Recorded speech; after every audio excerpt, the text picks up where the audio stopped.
Welcome back, folks, to Eternal Crusader, and today we're talking about Titan Comics adaptation for The Frost Giant's Daughter.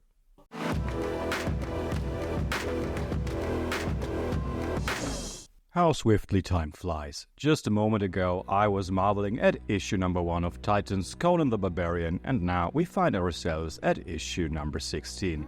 And throughout this journey, the quality has remained impressively high and consistent, both in terms of artwork and storytelling, as well as linguistic finesse. Now, after just over a year, we have concluded the story arc surrounding the mysterious Black Stone and are returning to Conan's childhood and youth, venturing deep into the cold and grim north. Jim Zub has taken on the challenge of adapting Howard's classic tale The Frost Giant's Daughter. This is no small feat, as it inevitably invites comparisons with previous comic adaptations. The Frost Giant's Daughter is amongst the most frequently adapted stories by Howard in comic form. Names like Roy Thomas and Barry Windsor Smith come to mind, as do Kurt Busiek and Cary Nord. Consequently, Zub's adaptation needed to distinguish itself from these predecessors to justify its existence. The question then arises, how successfully has he achieved this? Zub narrates Howard's story about the goddess daughter Atali in a 4-part arc that begins with a prelude in issue 13 and concludes with an epilogue in issue 16, which contextualizes the story differently and places it within a broader framework. Far more than a mere retelling, Zub utilizes Howard's tale to craft a coming-of-age story for both Conan and Atali.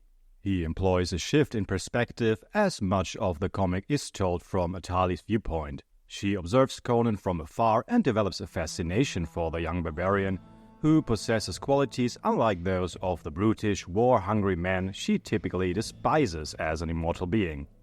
From this fascination arises sexual desire and a yearning to rebel against her overpowering father, Ymir, a tale as old as time itself. It is only at the end that Atali realizes she cannot match Conan's strength and pleads with her father for help. Conan also experiences his own coming-of-age moment. Alongside themes of awakening sexuality during adolescence and rebellion against parental authority, Zub's adaptation delves into significant topics such as faith, tradition, and religion, and exploring their roles in Conan's life. Like many youth, young Conan struggles to find meaning within the religious beliefs of his Cimmerian tribe. He questions every narrative about Crom, much to his father's dismay, who often resorts to physical reprimands to drive his curious son's fanciful thoughts away. Yet, these lessons seem ineffective for Conan. Crom is merely one story among many, from which he cannot draw any strength. Conan's quest for meaning leads him northward into the tribal territories of the Aesir and Vanir, where he willingly exposes himself to the dangers of an untamed and deadly nature in search of what he truly desires from life. He joins a warband of Aesir warriors and fights alongside them in a violent blood feud against the red-haired Vanir. Those familiar with Howard's tale know that ultimately he encounters Atali amidst a battle between these two northern clans. She enchants him before delivering him into the hands of her father and brothers in the form of 2 colossal frost giants. It is at this moment that Conan realizes there exists a world beyond this one, the hidden world where powerful entities and gods are real. As Conan acknowledges in this juncture, in such a world where Atali, frost giants, and even Ymir exist, so too does his own god, Crom. This realization echoes throughout episodes from Conan's childhood until it culminates at the end of the arc. I found it fascinating to see how Zub skillfully wove various elements together in this adaptation while preserving the essence of Howard's original story. More than just a mere retelling, it offers a deeper narrative that touches on important aspects of human existence and its significance, such as youthful rebellion against one's parents and the search for meaning in life. It raises essential questions. What role should faith, traditions, and ancestral beliefs play in our lives? Are they burdens or enrichments? as adolescents often do, they tend to question everything around them while believing they are not beholden to what came before them. It is only later in life that one realizes faith and tradition can also be enriching forces that provide grounding and centers one's existence. Conan, of course, answers these questions in his own way by the end of the arc. However, I won't spoil that here, but instead let the final image from issue 16 speak for itself. This panel is dripping with promises of high adventure. I adore all the details, from the men here adorned with Celtic patterns that Conan touches with his left hand, to the towers of a distant city bathed in the first rays of a new morning sun on the horizon.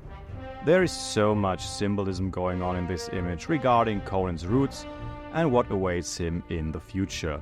All beautifully brought together by Doug Braithwaite's fantastic line work and Diego Rodriguez's excellent coloring. So, what is my final verdict on this arc? It is undoubtedly great, and it stands strong without fear of comparison to its predecessors. It can hold its own ground.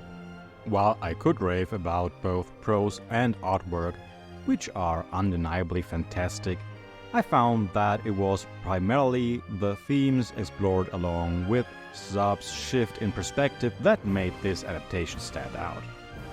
Of course, one might debate whether it's blasphemous to give Howard's original work new contexts not present in his initial narrative.